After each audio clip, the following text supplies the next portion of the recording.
What's up, everybody? This is Rob Brandt. And this is Rick Brandt, and we are the Brothers Brandt. Welcome back. Welcome back. Welcome back. Another great episode of the Brothers Brandt podcast. 157th episode right here, right now. And we are featuring Super Bowl 58 preview.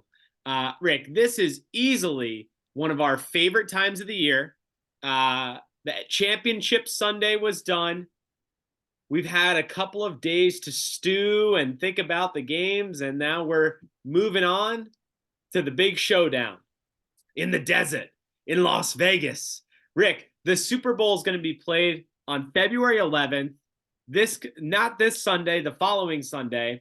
The Niners are playing the defending Super Bowl champions, Kansas City Chiefs, who are looking to be the first team in 20 years to repeat as Super Bowl champions. It's the first time the Super Bowl is going to be played in Las Vegas at Allegiant Stadium, home of the Las Vegas Raiders. Easily the premier sporting event next Sunday. This is what the world has been waiting for. They're going to get our insights. They're going to get some fun tidbits about Super Bowl. And we'll definitely bring up our shenanigans at the Super Bowl we went to. Rick, thoughts? Rob, this is our favorite day of the year, Super Bowl Sunday.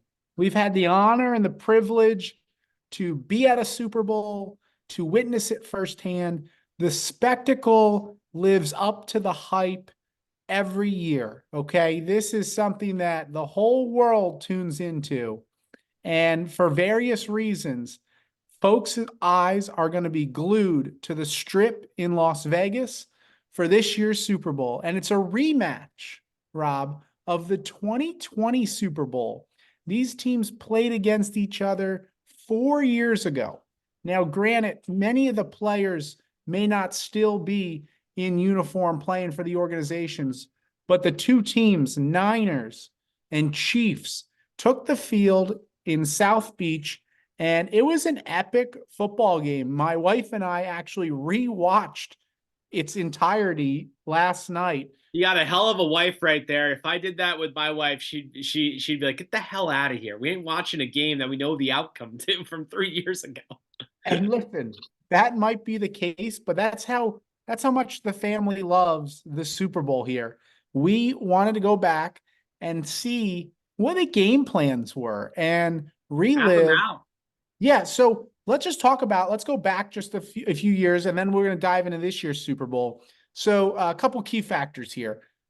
You still have the same coaches. So that's a big element. If the coaching staff was different, I'd say maybe throw it out the window. But you're going to have coaches in Kyle Shanahan, he was in his first Super Bowl leading the 49ers 4 years ago.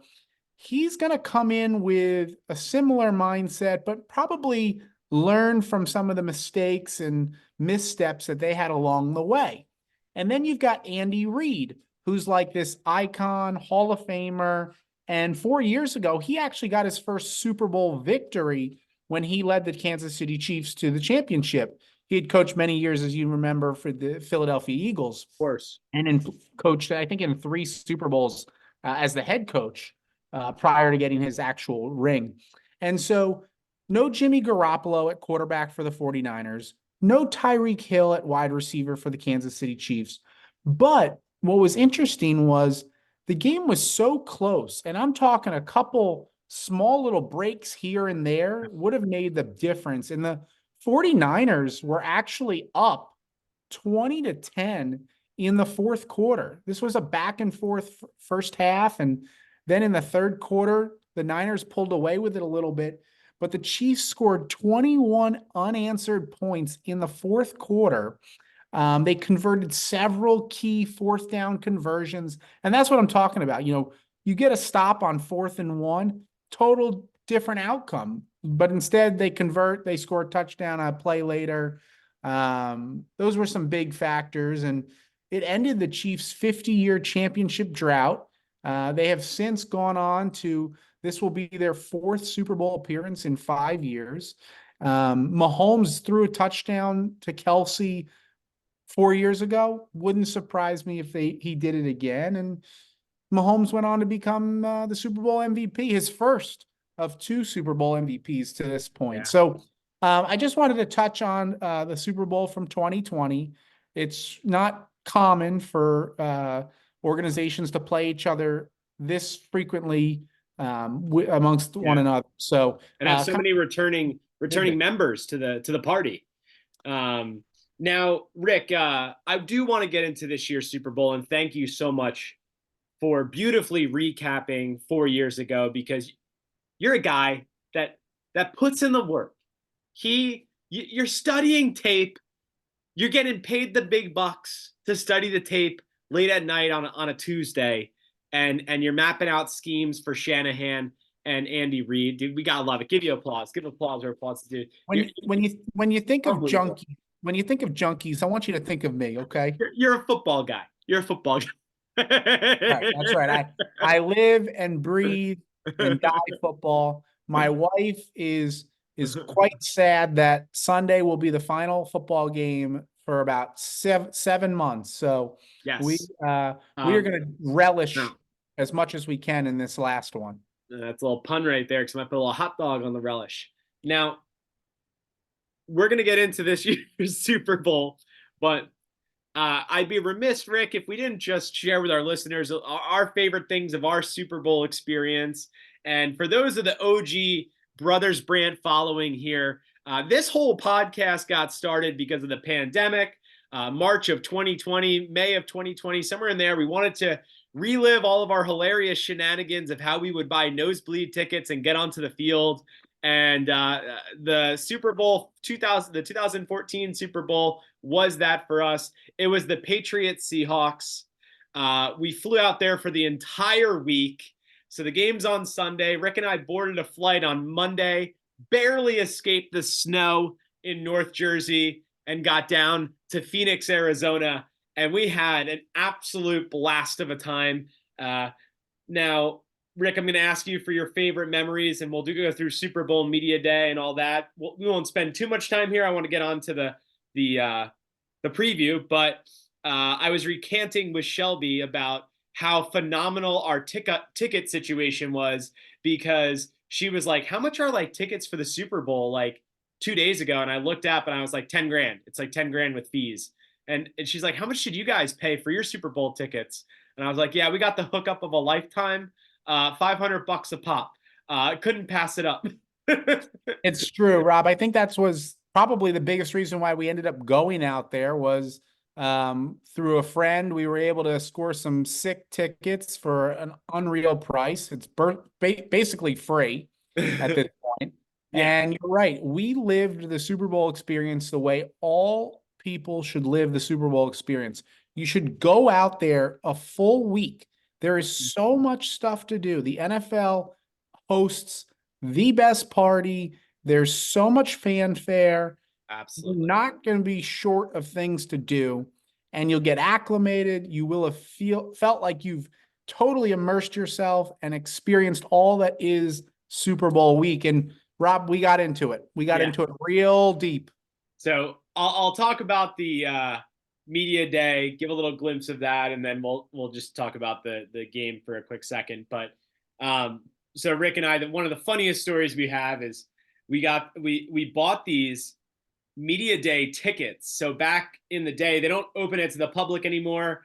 But in the day they let you buy like $30, $40 tickets, and you go in the main entrance of the basketball arena. So this was like the Phoenix Suns arena, and you just go and sit in the lower bowl, and they give you headphones. You can plug into your phone and listen to all the different interviews that are going down on the field. And Rick and I were like, you know what? Like, why don't we just wear suits? Good things happen when you wear suits. So we're like, let's wear suits. We had some Patriots ties on. We had some lapel pins. And we were like, all right, let's get there early. And this thing kicked off, I don't know, like call it 10 o'clock. We got there at like 7:38 in the morning. Everyone's packed outside the arena. They're not letting anyone in yet. Everybody has Seahawks jerseys on, Patriots jerseys on. We have suits on. So we stick out like sore thumbs. And Rick has a microphone that we brought from home. that had a cord that was plugged into nothing in his pocket. And I had like a little pad and pencil, just like I was going to take some notes. And we were going to walk. This is like the craziest story to ever exist. We were going to walk into the stadium, and the plan was like, oh, maybe we'll find our way down onto the field somehow. You can't make this up. A security guard comes out of nowhere and grabs us and says, excuse me, guys, media entrance is on the other side of the stadium. And we were like, oh, great. We have no idea where that is. He goes, no worries. I'll take you over there. He escorts us around the stadium. I still remember this clear as day. It was clear as day. It was a rainy day, gloomy day, Rick. And I'm tugging at your shoulder. I'm going, what do we do? What do we do? We don't have credentials. And you're like, shh, shh, shh. We're just like, let's go. So then we go. I'm like, all right, whatever. And they take us to the back of the like loading dock area, and we go through like what looks like TSA pre-check at the metal detectors and all that stuff to the back of the stadium. And we're the only ones there. Everybody, all the other reporters are inside the stadium because they had to be there at like 6 a.m., 5 a.m. So we're late. So we're kind of hurrying to go through the metal detector. It's only us. And God bless the guy that was running the metal detector. He was like this 80-year-old guy, and he didn't ask for any credentials. He literally goes, hey, do you want to get your microphone calibrated? And we just go, oh no, it plugs into our phone, like we're good. And he's like, okay, that's fine. And like we walk through, nobody says anything to us about needing credentials. A couple state troopers look at us and we just go, hey, thank you for your service. And we keep walking, and this woman greets us and says, hey, there's two ways to get down onto the field. You could either go to the lower bowl and walk down, or you can go down to the elevator and go down. And we're like, all right, cool, sounds good. And Rick, do you want to take it from here and give my lungs a little rest right here? I do want to take it from here, and I do want to give your lungs a little bit of a break, but you are doing an outstanding job to describing this story. So without further ado, I pass the ball back to you to get us down out onto the field. What is this, a flea flicker? I hand it off to you, you throw it back to me. Now I have to finish the job. All right, so I'll speed it up a little bit just because of time's sake, but this is a great story. So we go down to the lower bowl, and we're like, oh, let's just like nonchalantly walk by the guy. Let's see if that works. And like the guy stops us. He's like, dude, what are you doing? Where are your credentials? And we're like, oh, we got to pick it from our manager. And he's like, the hell, you should have got this like months ago. And we're like, we got to see our manager. And he goes, all right, well, hang out here. I can't let you down on the field. I'm like, okay, that's fine. And all of a sudden we turn around, and who do we see just chilling there? Sal Paolantonio and Ed Warner. Rick and I go up to him. We go, Sal, what's going on? Like we're best buds or something. Like we went to high school together. Like we know each other. You got these two ESPN reporting legends in the game. They've been in front of the camera their whole lives. They're pros. They're a pros pro. Mm-hmm. And we're just a couple of fans. We roll up like we went to college together. And yeah, the funniest, the funniest part is it was so funny, like without skipping a beat, Sal up downs us and goes, where are your credentials? We're like, oh, we got to get it from our manager. And he goes, oh, what paper you work for? Who do you work for? And we thought we named a local paper back home in New Jersey. And then Sal just goes, oh, that paper. Yeah, that was we forgot that Sal was from Jersey. I forgot that. I don't know if you forgot that, but like he literally didn't skip a beat, and he just goes, oh, that was the first paper I applied to after NYU. And we just go, oh God, he's going to ask us if we know people, and we have no idea. Like, yeah, John's still there. Yeah, Susie in accounting. Yeah. Like, and thank God he didn't get the job. He goes, oh, I didn't get the job. You know, unfortunately, I ended up working at this paper, yada, yada, yada. And Rick, with the gall, we don't even work for this paper. Rick just goes, sounds like our career's starting off a lot stronger than yours did, and gives him a little pat on the chest. I literally could not believe you said that to him. Ed Warner starts dying laughing at the joke. We got the best picture with Sal Paolantonio and Ed Warner photobombing it. And then years later, we got them to autograph it and send it back to us. But Yeah, shout out to those legends. legends. And To then, for sake of speed, yeah, we essentially then found our way down out onto the floor. We we were literally feet away from Tom Brady, Bill Belichick, all of the people from the Seattle Seahawks, and we just spent the day interviewing, asking all of these athletes questions that we had no business asking. And just for fun, we got the time of our lives, thrill of a week. It was awesome, Rob. It was absolutely incredible. and then we met some reporter, and she invited us to the Super Bowl media day party that night, which was like an epic, epic, epic event. And I told you that night, Rick, I was like, dude, we could fly home tomorrow and I'd be okay with it. But we didn't. We stuck it out. We went to the Waste Management Open 2 days, met Marky Mark, met all the people out there. And then we went to the most epic ending in arguably the most epic ending, crazy ending in Super Bowl history. Seahawks, Patriots, interception at the 1 yard line. Yeah, and we got to the stadium like really early that Crazy morning. early, So, like 8 a.m. and that to me is like one of my favorite things that we did because you could feel the energy in the city and just outside the stadium growing, not only as the week went on, but as the day went on and Yeah, as the stadium anticipation. filled up. It is just, Rob, I'm getting chills thinking about it. So without further ado, let's get into the Super Bowl 58 matchup and talk about the road in which the Niners and Chiefs have traveled. Yeah. 49ers were the number one overall seed in the NFC. They had the first round bye, and they hosted two playoff games against the Packers and the Lions. In both games, they had to come from behind. A little bit of a scare, but ultimately prevailed, and they found themselves representing the NFC. Rick, I'll interject right here. I was talking to dear friend in the pod, former NFL scout and analyst, Andrew Field Baldinger earlier this week, and he made an excellent point to me that I just want to echo to our faithful. The 49ers have only played 2 quarters of solid football in this playoffs.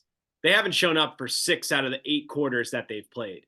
Good point. And that's great insights. We'll get to that as we get a little bit closer to our predictions. Maybe you're alluding to something on your mind here. Oh, For yeah. me, these Kansas City Chiefs they are well traveled. If you think back to the wild card weekend, they came in as the number 3 seed, having won their division. They beat the Miami Dolphins in one of the coldest games in the history of the NFL. Absolute frigid conditions at home at Arrowhead, but then had to go on the road and take down the Buffalo Bills, then go to Baltimore, who was the number 1 seed in the AFC, and take down the Ravens. So they've gone out on the road, and now here they are representing the AFC in the Super Bowl. The early point spread was 2.5 points, 49ers. It's funny, when these teams played each other 4 years ago, the Chiefs were actually a 1.5 favorite going into the game. And here we are now, the 4 years later, and the Niners are 2.5 point favorites. So interesting storylines when it comes to that betting aspect. We're going to be in Vegas. I'm sure this preview is going to talk a little bit about some wagering. Rob, let's talk about how we got to Las Vegas and how this Super Bowl ended up in Sin City. Can you explain that? I've been a little confused by it. Sure, I'd be happy to.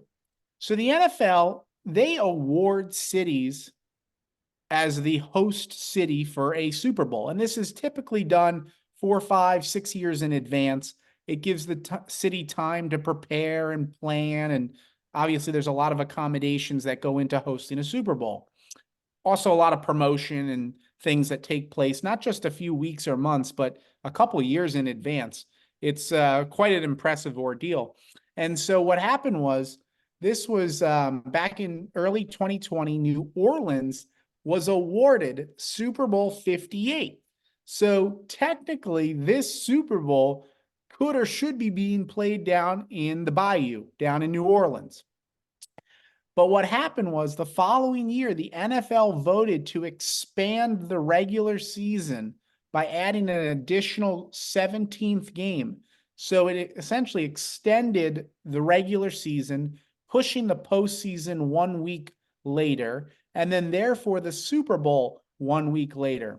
And so everybody's familiar with New Orleans and the Mardi Gras celebrations that city prioritizes every year in the month of February. Well, because of the conflict in dates, like the February 11th Super Bowl that we're about to experience, it actually overlaps with all of the Mardi Gras festivities down there. So the city of New Orleans said, thank you. We appreciated you guys giving us this Super Bowl a year ago, but it's going to hamper our ability to be good hosts. We can better prepare a year or two from now. And so the Super Bowl and the NFL said, let's do it. Let's go to Las Vegas. We knew we were going to be going out there soon. The Raiders just moved out there. They got a brand new stadium. So next year's Super Bowl 59 will be played in New Orleans. And this year's Super Bowl 58 is heading to Las Vegas. I love it. It's good stuff. Now let's talk about the logo. We are geeks when it comes to logos, and this logo might get all the geeks going. Get the geeks going. Geek Squad. Geek Squad. So the Super Bowl logo is very much themed with Vegas in mind. You have the Las Vegas city skyline, the strip, an iconic Vegas sign. Now, traditional Roman numerals, that's standard, but they're slanted inward to evoke the architecture of the Bellagio and the Wynn resorts. Yeah, you're going to see this logo all over creation over the next week, specifically on the field during the game. And you'll be able to see some of what you're talking about there, Rob. Yep. It's going to be cool. We're just fans of little nuances like this. So keep our eyes out for that. The festivities kick off. I'm going to tell them. Beautiful. Annual NFL Honors Award show on that Thursday. So that's going to have the MVPs. That's going to have the Walter Payton Man of the Year is at halftime, isn't it? Is it halftime?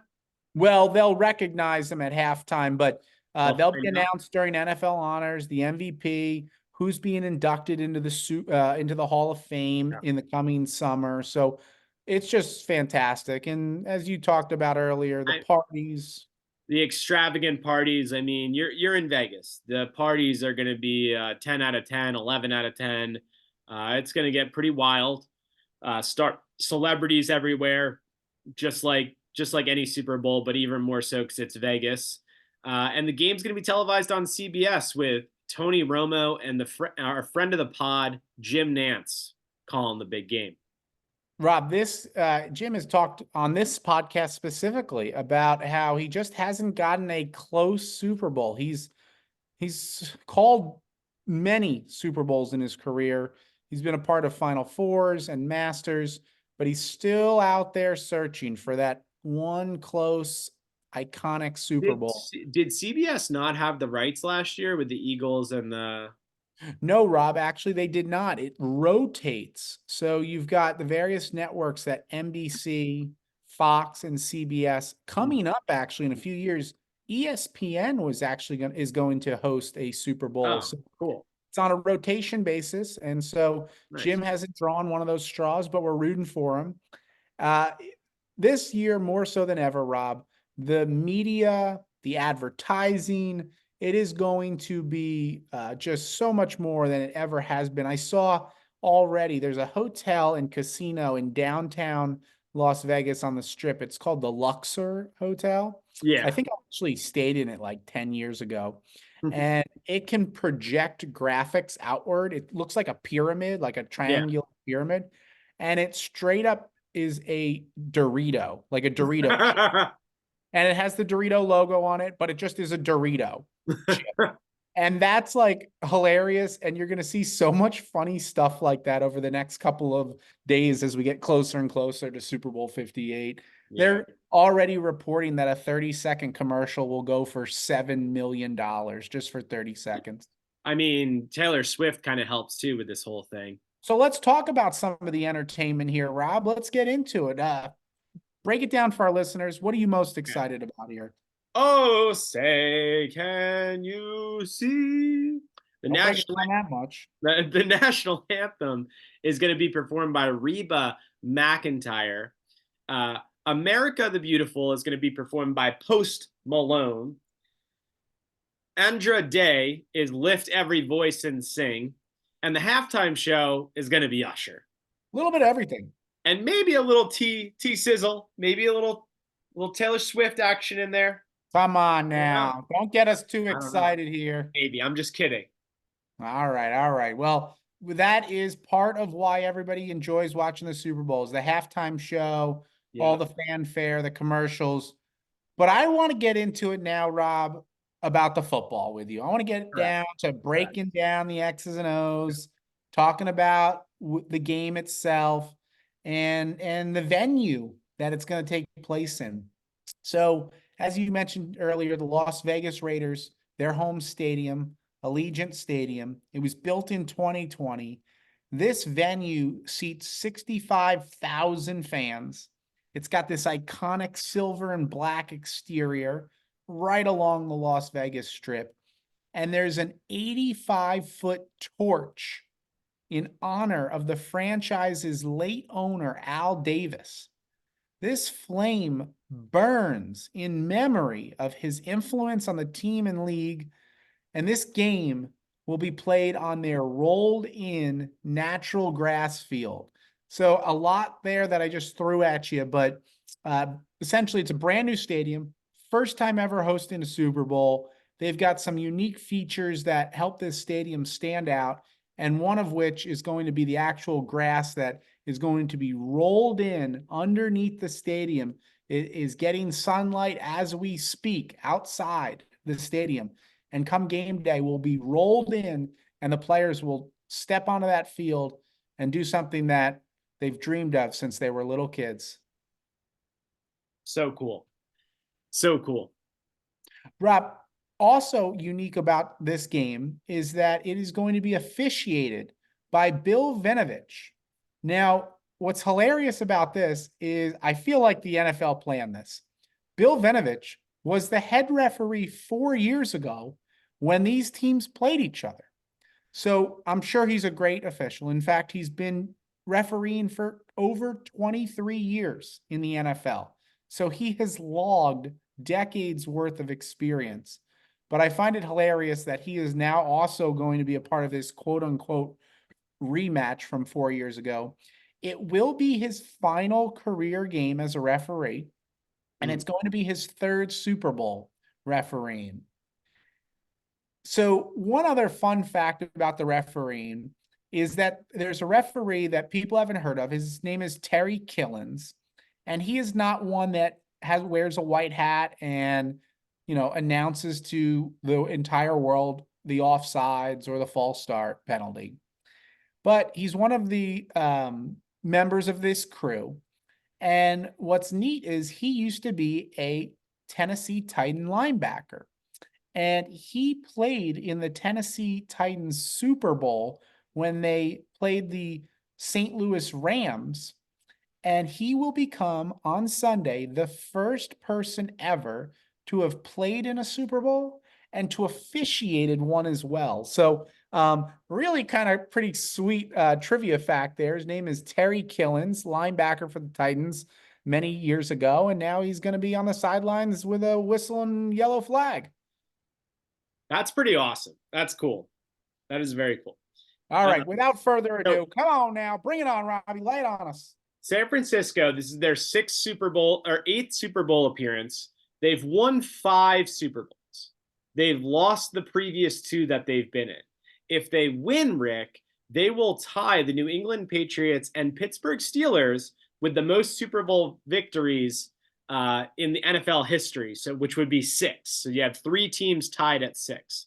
A fun fact is they had the most electric offense this year. Okay, Brock Purdy and Christian McCaffrey are making their first Super Bowl appearances. Debo, George Kittle, Kyle Juszczyk were all on the 2020 Super Bowl losing team. Okay. Them and head coach Kyle Shanahan are looking to totally redeem themselves for their 49er faithful. Nick Bosa, Randy Gregory, and Chase Young anchor the defensive line and in front of the linebackers, Dre Greenlaw and Fred Warner. I think Greenlaw is someone out for this game on the 49ers. He had a stinger. We'll have to check it when it gets closer, but I'll tell you what, Yeah. if they have a pulse, they're going to probably suit up. This is the Super Bowl. This is the granddaddy of them all. And Jake Moody's going to be the kicker. He's a pretty savage kicker. Yeah, and a lot of these guys, like you said, were a part of that team years ago. Yeah. Great defense. Their offense was actually the best in the league this year, led by Christian McCaffrey, and it's so versatile. Tell me a little bit about these Kansas City Chiefs and what they have going on. So this is their 6th Super Bowl appearance, 4th in the previous 5 seasons. They are turning into the Patriots of this era. They had the best defense this season. Their founder, Norma Hunt, which is Lamar's wife, passed away in 2023. The organization dedicated its season to her. In 2023, Kansas City defeated my beloved Philadelphia Eagles in a ridiculous game that was definitely not a pass interference call, but nonetheless it was. 38-35, Harrison Butker with the game-winning field goal. Most of the defending champion roster is still intact, and they're back, ready for glory again, with several of the 2024 Super Bowl teams. So it's Patrick Mahomes' 4th Super Bowl. He's got 2 MVPs already, Rick. 2 in 4 Super Bowl appearances. This dude has Hall of Fame written all over him. Tight end Travis Kelce and wide receiver McCole Hardman, running back Clyde Edwards-Helaire, and Isaiah Pacheco, New Jersey native himself from Rutgers, who's been an absolute beast. He runs like the ground is on fire. Defensive tackle Chris Jones will be the impact players to watch. Wow. Rick, let's get into your prediction. Give me your prediction on this game. A lot to unpack right there, Rob. And, interestingly, last fun fact for the listeners out here is that you have a coach, as we talked about, in Kyle Shanahan, and a football player for the 49ers who you mentioned earlier, Christian McCaffrey. These two are going for their first ever Super Bowl victory.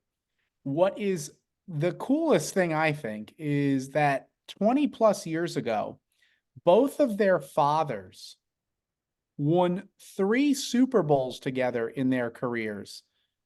And now their sons are on the same team, just like they were. Ed McCaffrey and Mike Shanahan and those legendary Denver Bronco teams. Now their sons, decades later, for the San Francisco 49ers, have an opportunity to win their first Super Bowl together. I just think their dads will be in attendance on Sunday, and they'll be rooting for their kids to do something that they did back 25 years ago. I think that's so cool. Doesn't get much crazier than that. The storylines are endless. This Super Bowl 58 should be a doozy. I foresee that San Francisco is going to pull out the victory. I am going out and predicting that the 49ers will win this game 37-27. It'll be a tight game. They'll be back and forth. There'll be big plays. I think that Christian McCaffrey, this MVP type player who's right now currently in position for possible MVP of the regular season, I think he could potentially lock in the MVP for the Super Bowl itself. I am accounting for 4 touchdowns. Okay, I think this man is going to run wild. I think he's going to catch for a couple, and he is just going to be all over and leave everything out on the line. The Chiefs are going to do everything they can to make it close. But here we are, Rob, the 2023-2024 season, and the Super Bowl 58 is going to the San Francisco 49ers, and the Bay Area faithful, 37-27. What do you say, Robbie? Rick, Vegas knows all. That is a great prediction. I love it. Just give me points, man. Just give me some offense. Give the world some offense, right? That's what we're dying for. 37-27. I respect it. I like it. Look, I told you my prediction earlier. I'm going to recap it again. But let's look at what Vegas thinks is going to happen. Vegas thinks the Niners are favorite 2.5.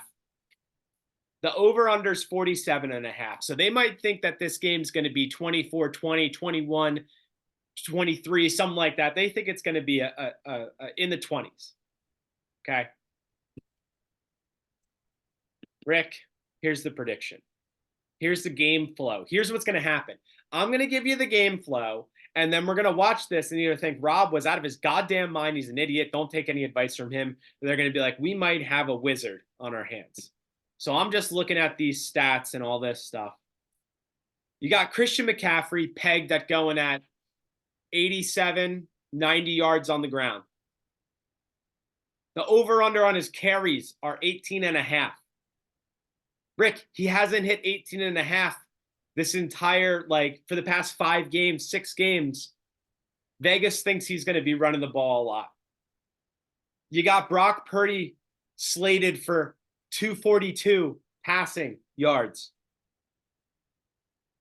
He's gone over that number 4 out of the 5 past games, or close to it. So his number's low there. You got Christian McCaffrey's number high.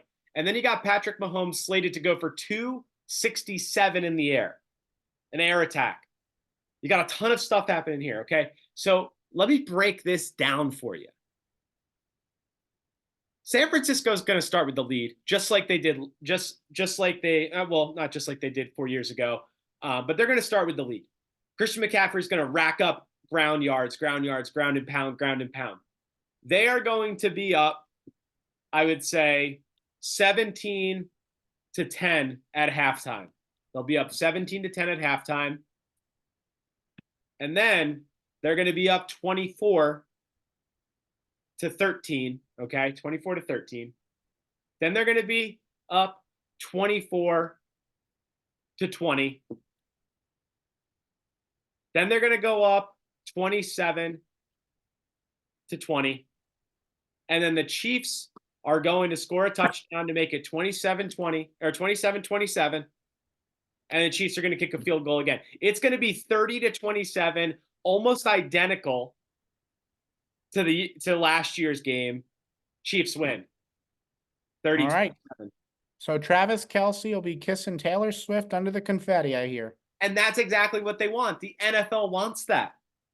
That is a storybook ending for the NFL. It is, Rob. And just as a conspiracy theory you are, alternative way of thinking. This is quite charming and would love to see that, but I think we're going to be in for a really good game regardless of the outcome. We appreciate your degenerate gambling betting insights. That's what I'm here for. You know, you need all me. Angles.